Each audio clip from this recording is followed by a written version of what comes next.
Jennifer Sebena. Christmas Eve, snow settling like silence, a quiet Wisconsin home glowing with lights, a marriage smiling for photos, and a scream that never reaches the street. Inside the house warmth turns hostile, a knife flashes where carols should be, blood against holiday decor. Jennifer collapses where gifts wait unopened.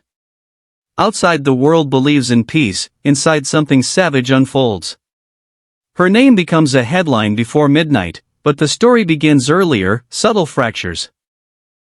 Tired eyes, whispered fears, messages unanswered, a husband nearby. Ross Sebena, steady voice on the phone, claiming panic, claiming innocence, police arrive to a scene too neat, too staged, a crime pretending to be chaos. Jennifer is gone.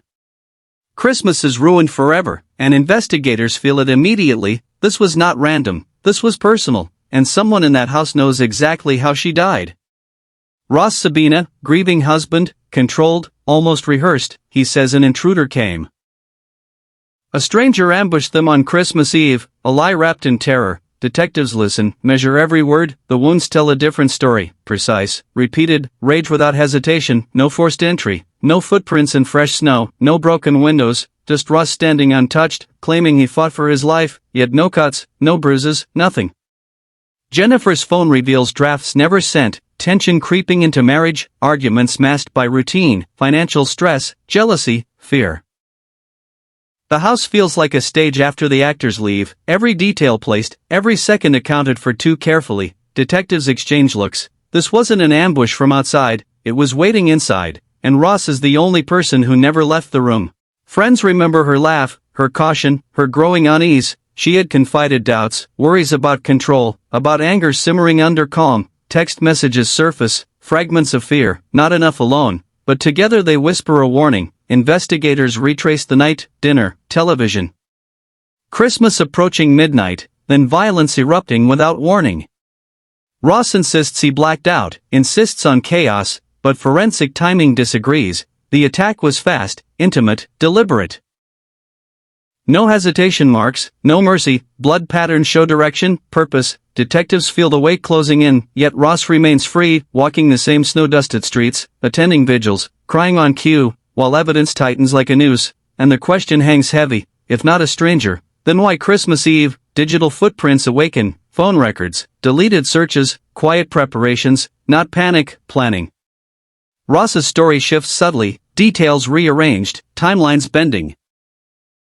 Detectives notice what he avoids, what he emphasizes. Every interview becomes colder, sharper, pressure building behind calm smiles.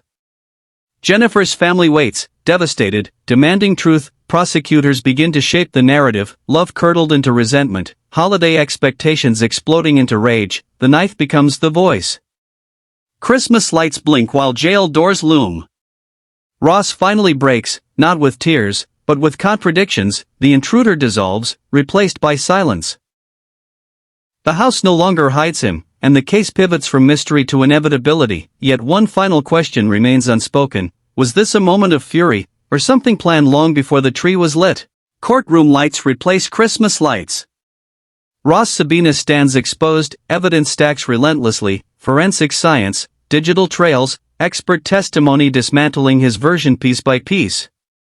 Jennifer is spoken of in past tense, her absence louder than words. The jury watches Ross carefully, no monster mask, just an ordinary man, capable of something unspeakable. Prosecutors describe the night as an ambush of trust, not flesh alone, but faith. Defense argues loss of control.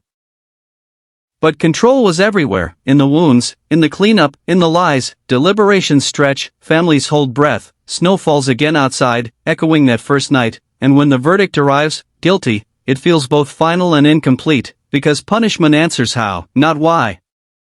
Jennifer Sebena did not die from chance, or an unknown shadow in the dark. She died beside the person meant to protect her, on a night meant for mercy. Ross Sebena is sentenced, yet the house remains silent. Ordinary, a place where laughter once lived. Christmas still comes every year, lights still glow, but somewhere a pause exists, a moment where joy turns fragile, where love becomes dangerous. This case leaves no comfort, only warning that violence often wears familiar faces, waits patiently, smiles convincingly, and chooses its moment carefully. Jennifer's story doesn't end in a courtroom, it echoes every holiday, asking one disturbing question: how many crimes are already inside the house, waiting for the door to close?